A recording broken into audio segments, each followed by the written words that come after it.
I wanted to talk about gender affirming care. Specifically, it came up last week because Utah banned gender affirming care about 2.5 years ago. But as part of that legislation where they banned gender affirming care, specifically no surgery under the age of 18, no medical transition under the 18, unless somebody under the age of 18 was already receiving the care, they didn't have to disrupt the care, but nobody could start medical gender affirming care.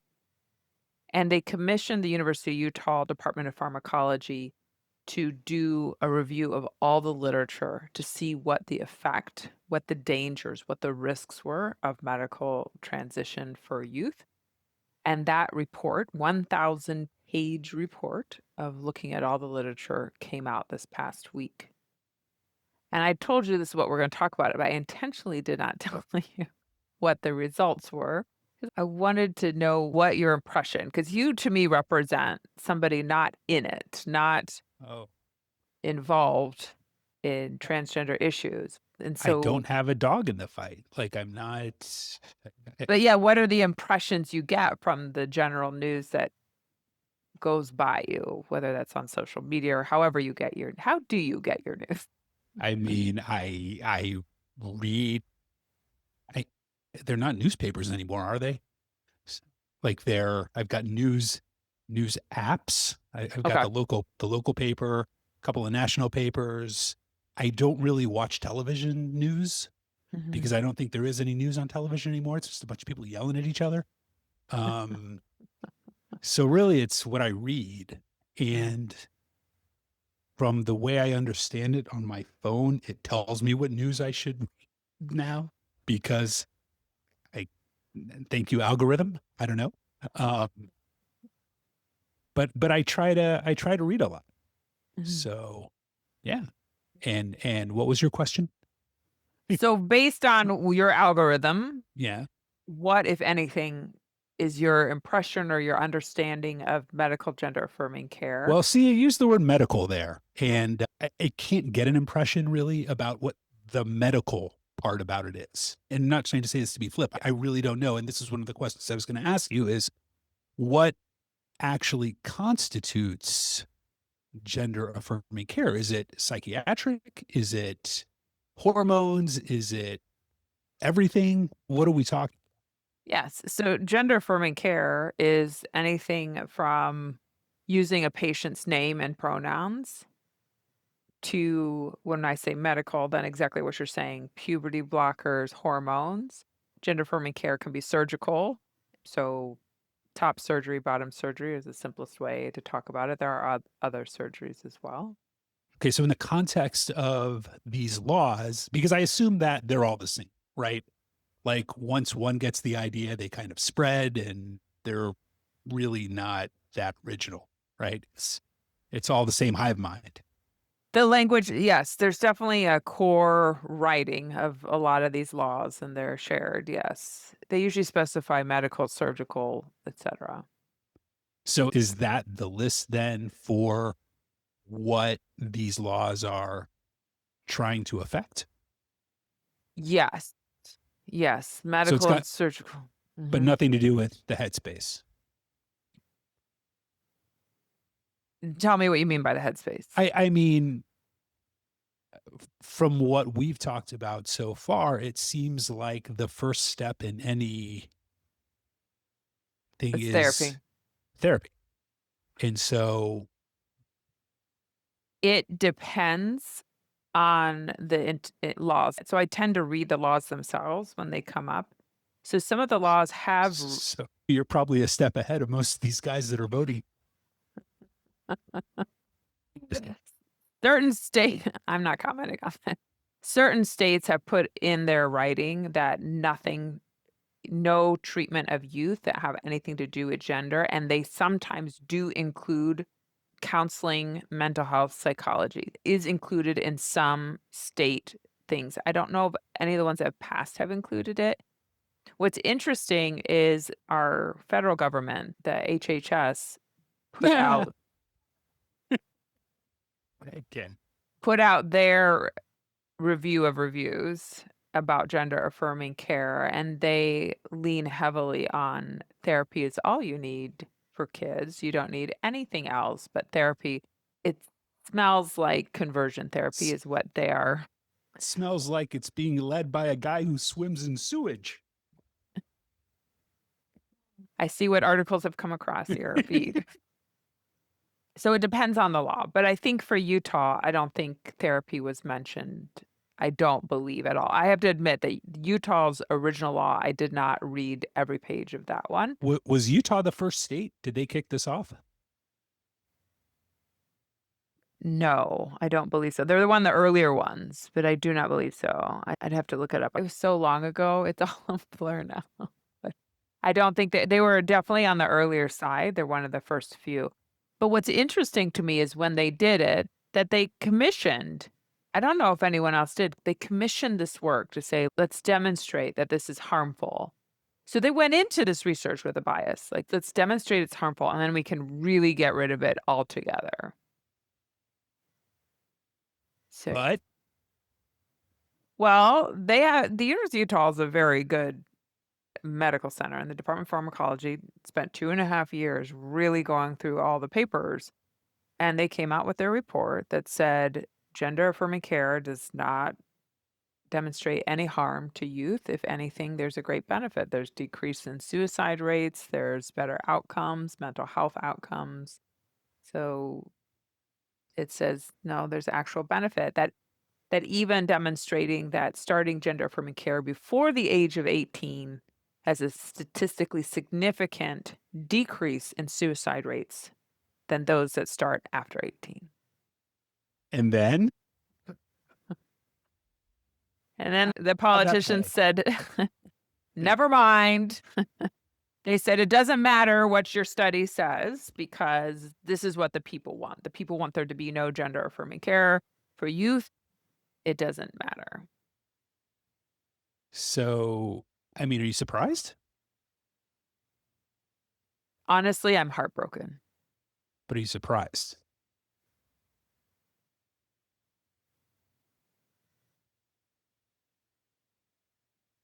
I guess a little bit, if I'm honest. Why?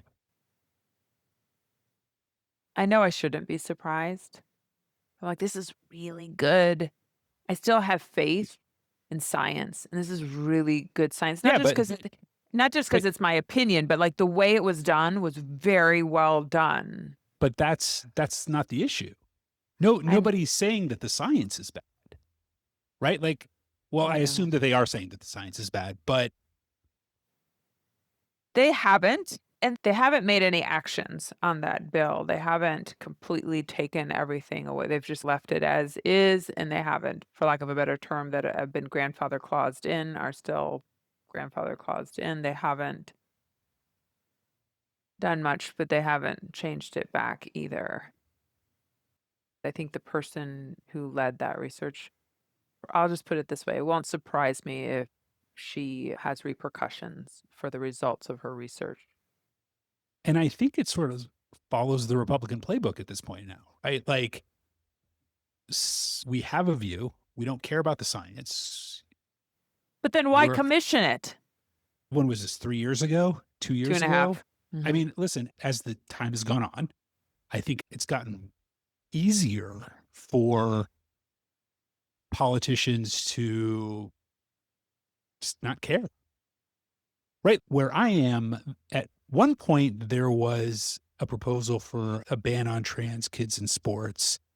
And at the time, the governor was like, really? Because he vetoes it and says, there's no issue. I It's remember a that. quote unquote problem, is it an issue in search of a A problem? solution It with was, no problem. yeah, right. Mhm. Like there wasn't, and that was it, right? So as they're tilting more conservative and they're less thoughtful, right? Like True. if you graph it, it's going to show that there has been a steady decline of listening to science or respecting it seems to be more and more that anybody who's educated, anybody who's put in a lot of time to excel in their profession are the Mhm. people that we're not going to pay attention to. Why pay attention to them when we can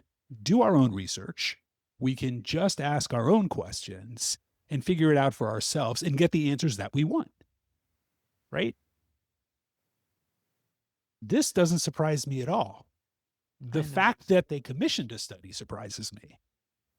I Seriously, but Utah has done a few things. It doesn't actually surprise me. Utah hasn't been strictly conservative, believe it or not, the whole time. They've done certain things that it does not surprise me that they did it. I guess what surprises me is that evidence.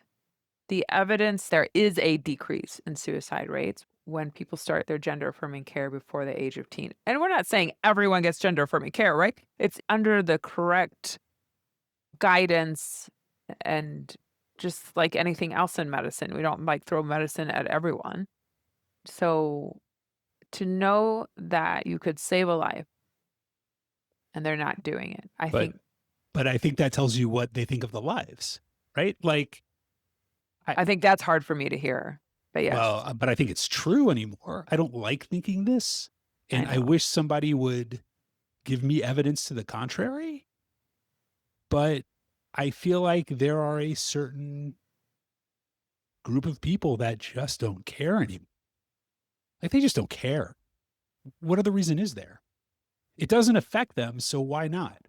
Why not stick my boot on your neck when you're down? I know.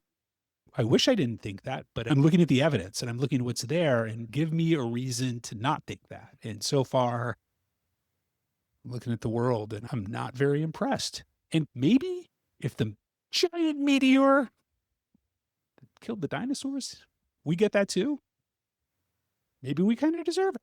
I don't know. Ooh, that's dark. That is very dark. So dark. So dark.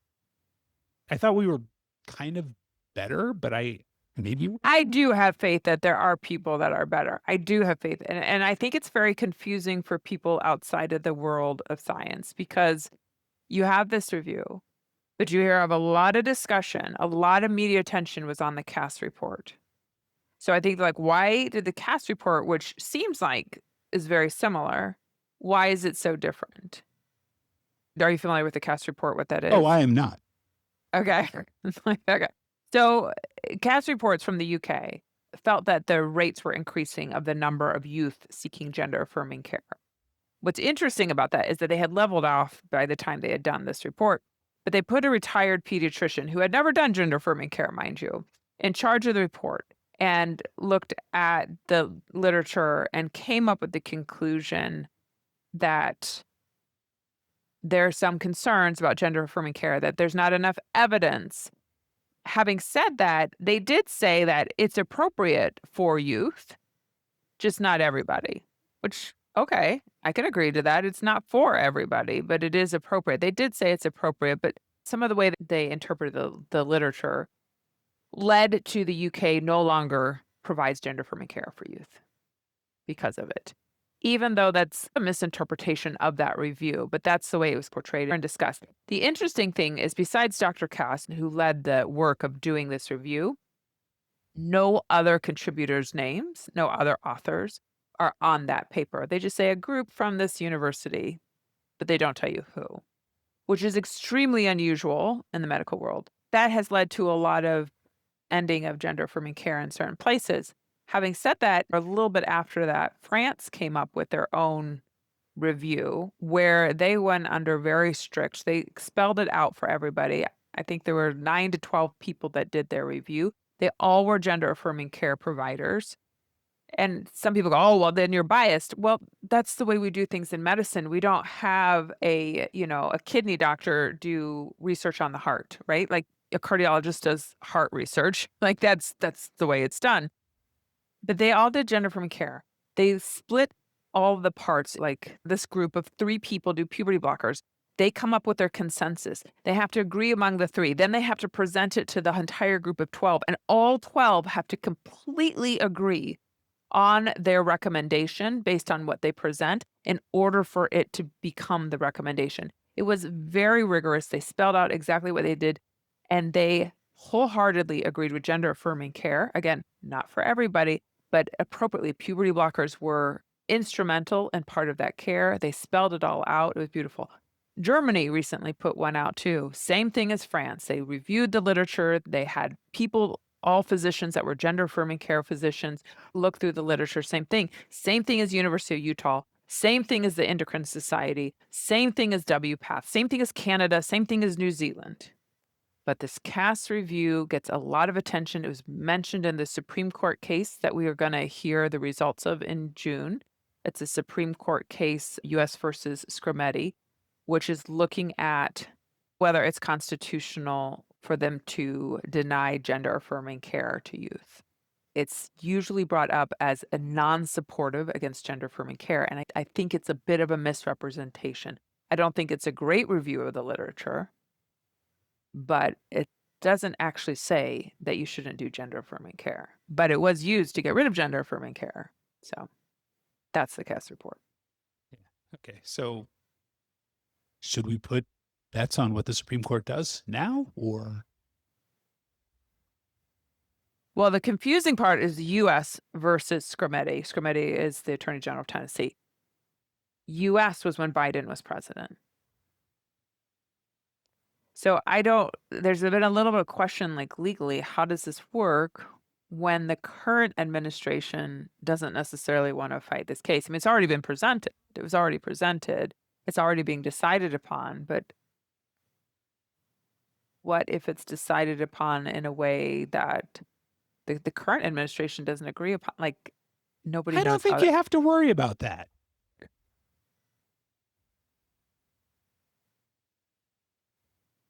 Yeah. I want your optimism. I listened to them argue the case. And I have hope for a few of them. 3-6 split, Mm, 4-5. 4-5. Okay. But we shall see. The thing is, kids' lives are being affected by not allowing this gender affirming care, but also the discussions and the way they're occurring are villainizing these kids and these families. And then to have the disregard for science. Just these are all That's things the I part hold that, dear. yeah, but that's that's just par now, right? Like that's what we're doing. Well, We're and putting then in influencers instead of doctors to run the United States healthcare, right? so the report from the Human Health and Services, Eh, they didn't no, I have to tell you this. They didn't even look at all the papers. They looked at the reviews of papers. So they didn't even look at the individual papers. They're like, just show me the reviews that have already looked at papers. and I'm like, again, like, but that's like looking at what do you call it in English class? Cliff Notes. Cliff It's notes, a thank you. Cliff Note. Do they still have Yes. Cliff Notes? I don't know. Who knows? But like imagine different brands of Cliff Notes for a book, and you wrote a book report based on different brands of Cliff Notes on the same book. Like that's what they did. They didn't even read the individual papers themselves. I'm so proud. Meteor. Stop it. I don't like the dystopian stuff. Eh,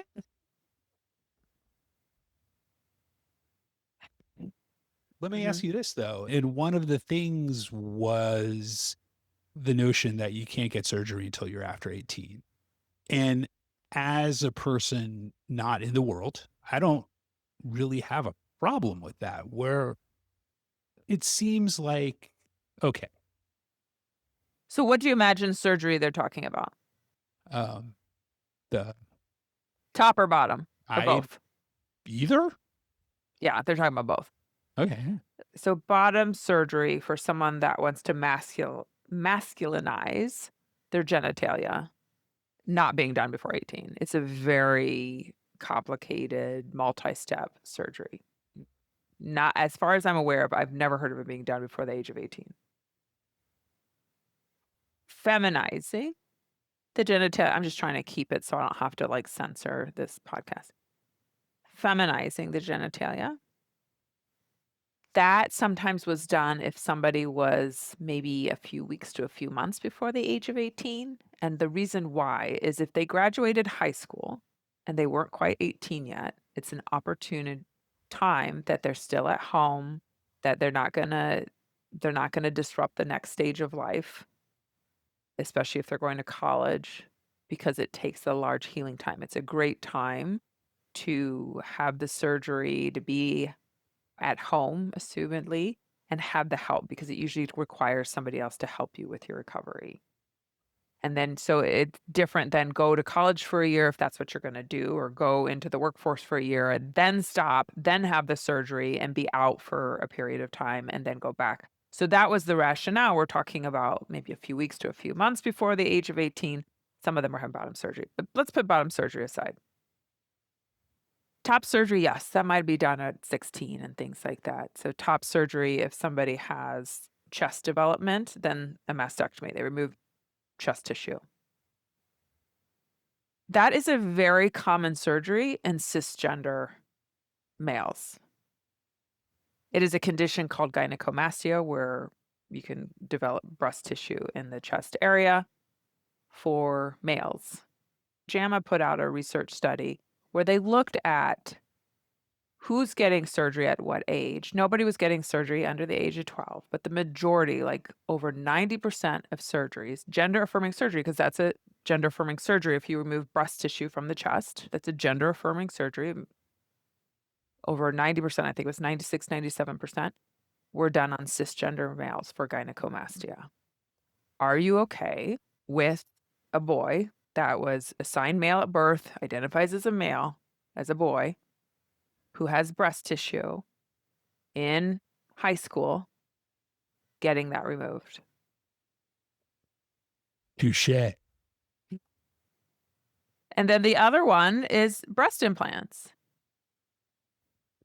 Now, I think opinions might vary there, but cisgender girls are getting breast I enhancements. But people may have opinions, but nobody is protesting it.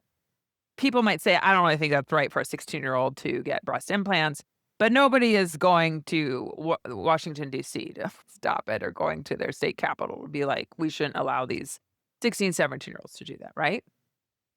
yeah. Yeah. So I put it in that context. So why is it different if a transgender person wants breast implants or to remove chest tissue?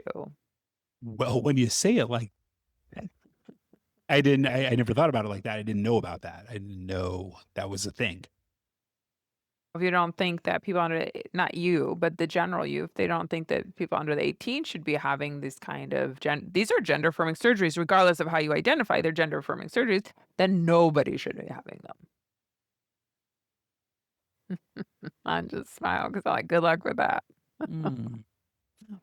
But I think people feel uneasy about hormones. People get very uncomfortable giving kids hormones. Wait, people And get more uncomfortable than giving kids surgery? I don't know, I'm not them. They do because what goes along with it is it's permanent changes. There are permanent changes. You give somebody testosterone, their voice change, that's a permanent change. You give somebody testosterone and they get the thicker facial hair, that's a permanent change. Even if they come off testosterone, they're always gonna have that kind of facial hair growth, that coarser hair on their face. It might get a little softer without testosterone, it might get a little softer if you put them on estrogen, but it's never gonna go completely away without some sort of, like, electrolysis or something. Huh. So the permanent changes make people uncomfortable. Yeah. But I understand it's a big deal. I mean, I guess this is all done in tandem with psychiatric support, mental health.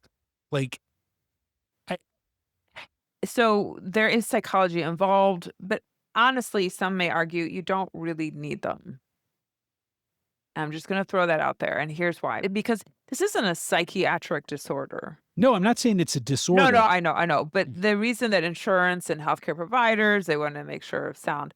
But having met many people who are transgender, if you just know them and care for them on a regular basis, you realize, okay, that's just checking a box, right? To have the therapist go, "Yep, they are who they say they are." It's like, "Yeah, I kinda already knew that, but okay." But yes, to answer your question, yes. There is usually a therapist involved that says, yes, there's nothing else that would create a hesitation or concern for doing this. The concern is that how do people know that are so young? But again, this isn't something that is just decided, right? It's not just something that's like, oh, you come in and here we go. Even though a lot of people tell that story, that's not the way it goes. I heard a head of a big gender affirming care clinic give a talk, and they were saying that in their clinic, the data is that from the time a kid discloses to their parents or guardians, this is who I am, this is my gender identity, to their first visit, not necessarily to receiving hormones, to their first visit is 2 years. So nothing's happening quickly. Yeah, okay. It doesn't feel like that, I guess, is my point when And you're that's what I wanted to hear from you. okay, Go ahead. alright. No, no, it feels like it's sort of like we're getting a burger. Like, let's just go, right? Like, just we're making a decision and that's it. What gives you that impression? Well, I'm gonna go with the world because I guarantee you that I don't know anyone and I'm not around anyone that has considered or is considering gender affirming surgery or hormones. I don't think I am. So if I am, I don't know. Right. So that's where it's coming from. And we're talking about youth right now. We're talking about 18 and under. Mhm. Yeah. So Especially with the legal changes of states where some states you can't get gender affirming care, then those families are having to go to other states, which makes those clinics wait lists longer. So it used to be like to get a first appointment, the wait list used to be in most clinics maybe 3 to 6 months. Now, if you get 6 months, you're lucky. It's more like years.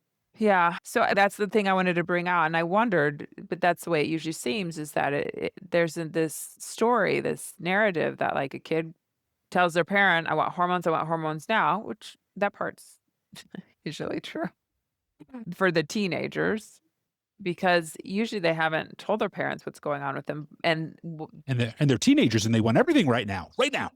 they want everything right now. But there's also the impetus that the courage it took them to tell their parents is usually what brings them because they know they can get kicked out. So a lot of kids are aware of this, especially because of social media and the internets. They usually have a lot of information and they're aware. And so they keep it to themselves as long as they can until they just can't anymore. And so one of the motivators to come out to their parents, and it's not the only one, and this is not the only story. There's many different ways things come out, but oftentimes, one of the things is, like, they want hormones. They can't live this way anymore, they can't do this anymore, so it makes sense that when they come out like, "This is who I am, and I'm telling you this because I want hormones now. I've held it in long enough, let's go." And where do So, the insurance companies come down?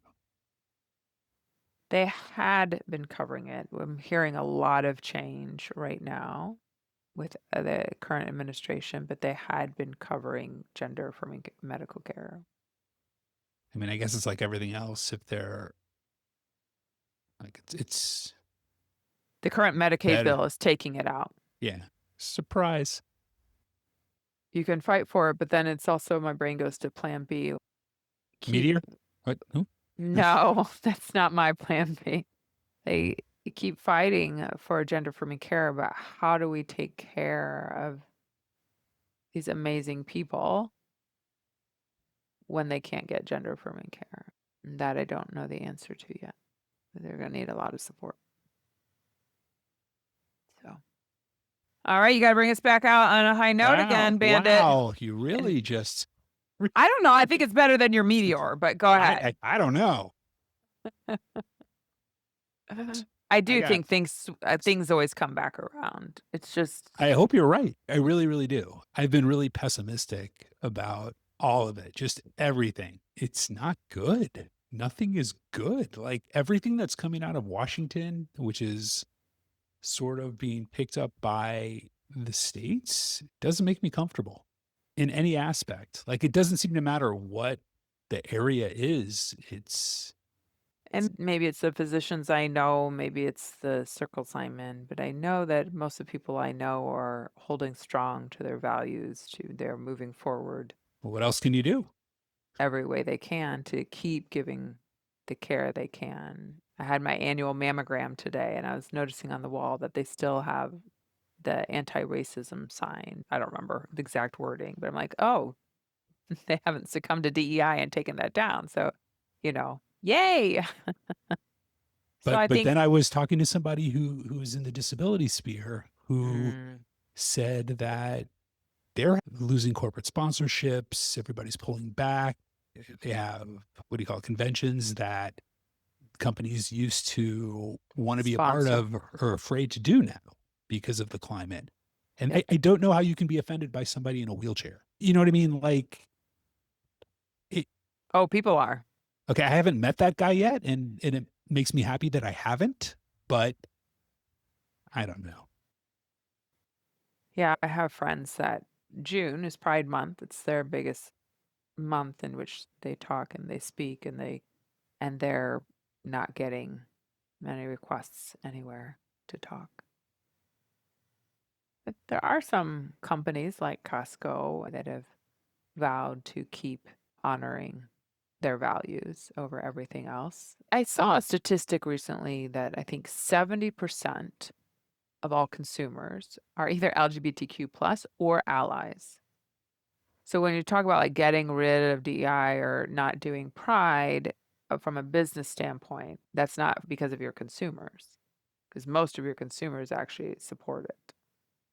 Yeah, I know this is a group of people who used to be very pro free market are now dictating what the market gets to get behind. Oh, don't tell me I'm wrong. Oh no, don't shake your head.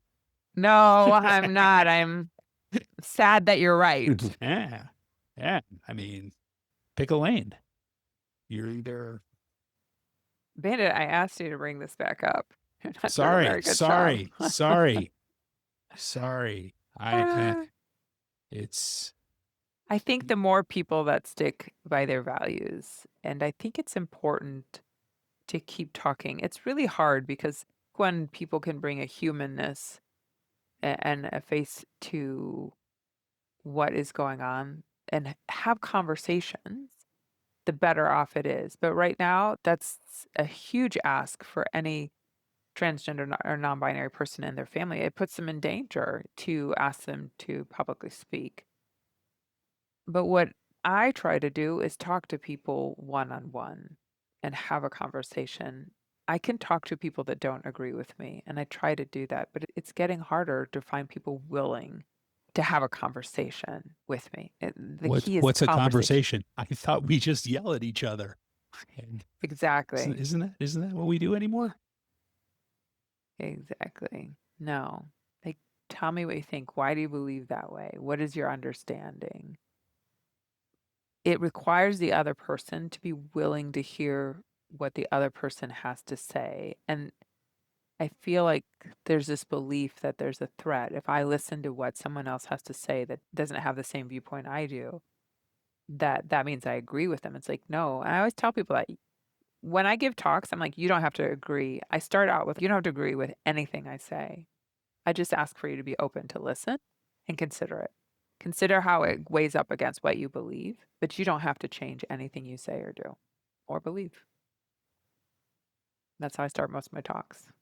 I think it helps. And I mean it. I'm just there to like present the information. I'm a very matter of fact speaker.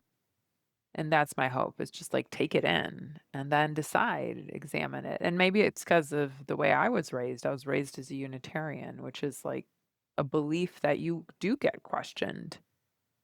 We believe in questioning each other and we believe in that makes your belief stronger because you let somebody question you or present other evidence to you. And you're either going to change your standpoint because you're going to see the fault in your thinking, or you're not going to change it. You're going to believe in even stronger in what you believe in because that challenge helped you see what you believed in even more by challenging it. I believe we can get there. I hope you're right. I Listen, I would prefer the meteor not hit, but I think more people want to be able to have conversations. I really do. I think they're just afraid. It's hard to know who can and who will. I think the loud yellers that can't have conversations are the minority. That's my I belief. I think I actually think that's true. I do agree with you. I It's think just scary to figure it out because if you're wrong, it's like you got a whammy. Remember that yeah, show? listen, I was just watching it yesterday. Uh, That puts it on a high note.